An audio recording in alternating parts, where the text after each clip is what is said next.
경비지도사 자격시험을 대비한 경비업법 기출문제 풀이학습을 진행하고 있습니다. 이번에는 7번째 시간이고요. 이번 시간부터는 이제 경비업법이 아니라 청원경찰법에 대한 기출문제가 대상이 됩니다. 청원경찰법도 처음에 총칙으로 시작을 하는데요.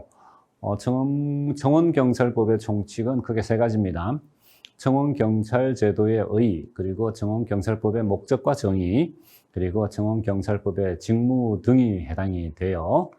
자, 지금부터 청원경찰법에 대한 기출문제를 보겠습니다. 25회 출제, 역시 최근 기출문제고요.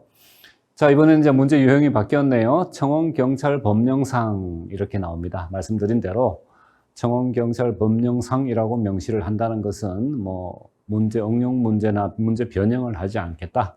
청원경찰법령에 나오는 자구 그대로를 문제화하겠다라는 의미가 되겠습니다. 청원경찰의 배치 대상 기관, 시설, 사업자 등에 해당하는 것을 모두 몇 개인가 고르시오라는 숫자를 묻는 것인데요. 자, 그러니까 이 내용은 청원경찰의 배치 대상이 어딘가를 알아야 돼요. 크게 세 가지로 나눕니다. 크게 세 가지로 국가기관 또는 공공단체와 그 관리하에 있는 중요시설 또는 사업장이 되고요. 두 번째는 국내 주재 외국기관, 이걸 갖다가 또 변형을 해서 국외 주재 국내 기관 이런 식으로 보기를 만들었던 적이 많습니다.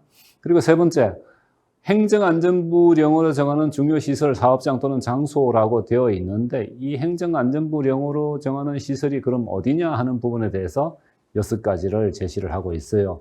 이 6가지 중에서 선박, 항공기 등 수송시설을 비롯해가지고 의료법에 따른 의료기관까지 도합 5가지를 지금 문제의 보기로 보여주고 있습니다. 학교 등 유경시설 해당되고요. 언론, 통신, 방송 또는 인쇄를 업으로 하는 시설 또는 사업장, 그리고 의료법에 따른 의료기관, 선박, 항공, 수송기 등 수송시설, 금융 또는 보험을 업으로 하는 시설 또는 사업장이 모두가 청원경찰의 배치 대상이 되죠. 그래서 답은 모두 해당되므로 5개다. 이렇게 답을 찾을 수가 있겠고요. 자, 두 번째 문제입니다. 두 번째 문제는 25회 역시 최근 출제된 문제고요. 청원경찰법령상 청원경찰의 직무에 관한 설명으로 옳지 않은 것은, 자, 청원경찰의 직무를 좀 볼까요? 보겠습니다. 청원경찰은 청원주와 관할 경찰서장의 감독을 받아서 그 경비 구역만의 경비를 목적으로 필요한 범위에서 뭐에 따른 경찰관 직무집행법에 따른 경찰관의 직무를 수행한다. 청원경찰에 대한 중요한 항목이고요. 두 번째는 청원경찰이 직무를 수행할 때는 경찰관 직무집행법 및 같은 법 시행령에 따라 하여야 할 모든 보고는 관할 경찰서장에게 서면으로 보고하기 전에 지체 없이 구두로 보고하고 또 그 지시를 따라야 한다. 문장이 좀 복잡하긴 하지만은 옳은 문장입니다. 그리고 세 번째는 청원경찰은 형법이나 그 밖의 법령에 따라 벌칙을 적용하는 경우와 청원경찰법 및 같은 법 시행령에 따라 특별히 규정하는 경우를 제외하고는 청원경찰을 공무원으로 본다? 청원경찰에 대한 신분에 대한 내용인데요. 이 부분을 좀 살펴보시죠. 우선 답에 해당되는 청원경찰에 대한 신분은 청원경찰은 형법이나 그 밖의 법령에 따라 벌칙을 적용을 하는 경우 또는 특별히 규정을 한 경우를 제외하고는 청원경찰을 공무원으로 보지 않는다라는 규정이 있고요. 그리고 우리가 또 이 문제를 통해서 살펴야 할 것은 청원경찰은 경찰관 직무집행법에 따른 의무를 하는데 아시다시피 경찰관 직무집행법에 대한 내용은 불심검문, 보호조치 이런 내용들이 있죠. 이런 업무를 하게 된다라는 직무 범위를 규제를 하고 또 그리고 청원경찰을 하는 데 있어서 주의사항 등이 2가지가 있습니다. 대표적으로 청원경찰이 직무를 할 때는 경비 목적을 위해서 필요한 최소한의 범위에서 해야 된다라는 것, 그리고 청원경찰은 수사활동 같은 사법 관리의 직무는 할 수가 없다라는 내용이 전제가 돼요. 자, 그래서 이 문제를 본다면은 이제 이 중에서 옳지 않은 것을 찾는 문제이니까 잘못된 기술이 된 부분은 이제 3번 보기네요. 3번 보기에 벌칙을 적용하는 경우 또 그리고 특별히 규정한 경우를 제외하고는 공무원으로 보지 아니한다라고 하는데 이 부분을 문장을 변형을 했습니다. 그래서 잘못된 기술은 3번 보기가 되겠네요. 그래서 답을 찾을 수가 있고요. 세 번째 문제는 근무 요령이 나와요. 청원경찰의 근무 요령은 뭐 해마다 출제가 되는 부분입니다. 자, 좀 살펴볼까요? 이거는 보기를 살펴볼게요. 자체 경비를 하는 입초 근무자는 경비구역의 정문이나 그 밖에 지정된 장소에서 경비구역의 내부, 외부 및 출입자의 움직임을 감시한다. 뭐 특별히 문제가 있어 보이진 않습니다.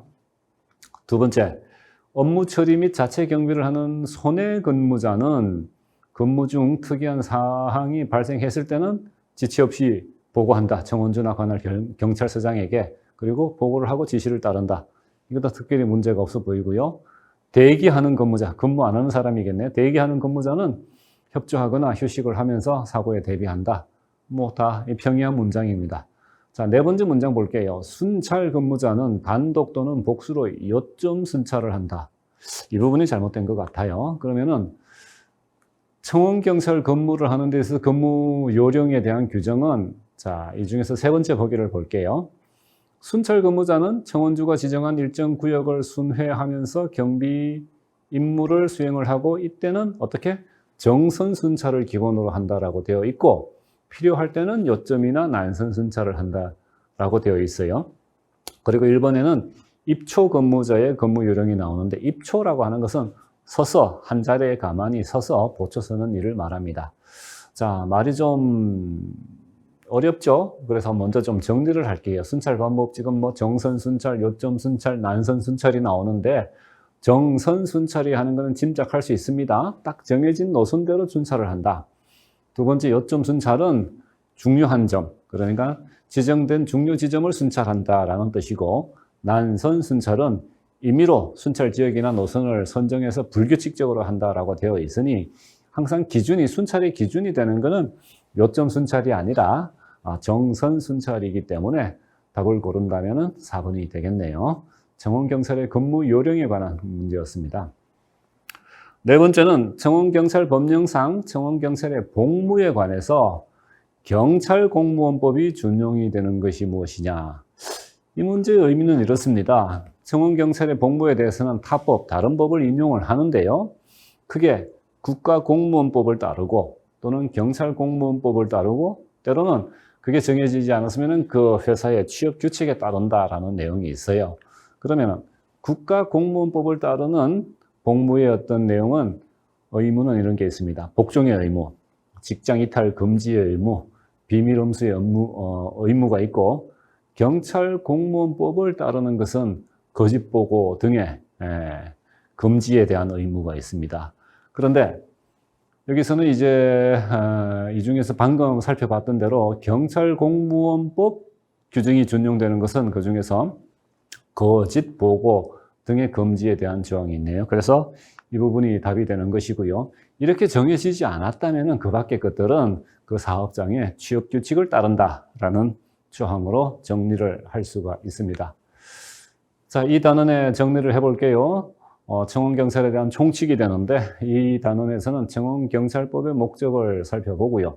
그 다음에 청원경찰의 어떤 정의, 그리고 시험의 출제 대상이 되는 것은 청원경찰 배치 장소가 된다고 아까도 이제 우리가 문제풀이를 통해서 학습을 했습니다.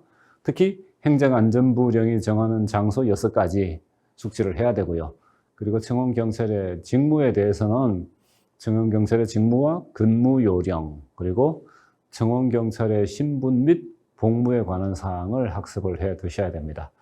자, 말씀드린 대로 경비업법이라는 과목은 크게 경비업법 파트와 청원경찰 파트가 있는데 이번 차시부터는 청원경찰법에 대한 부분을 살펴보고 있습니다. 그 분량은 상대적으로 경비업법이 좀 많고요. 그 구조는 유사하나 청원경찰법이 내용이 좀 적어서 상대적으로 경비업법에 대해서는 학습하기가 좀 용이하다라는 그런 의견들이 많습니다. 자, 지금까지 청원경찰법에 대한 첫 번째 총칙에 대한 기출문제 학습을 해보았습니다.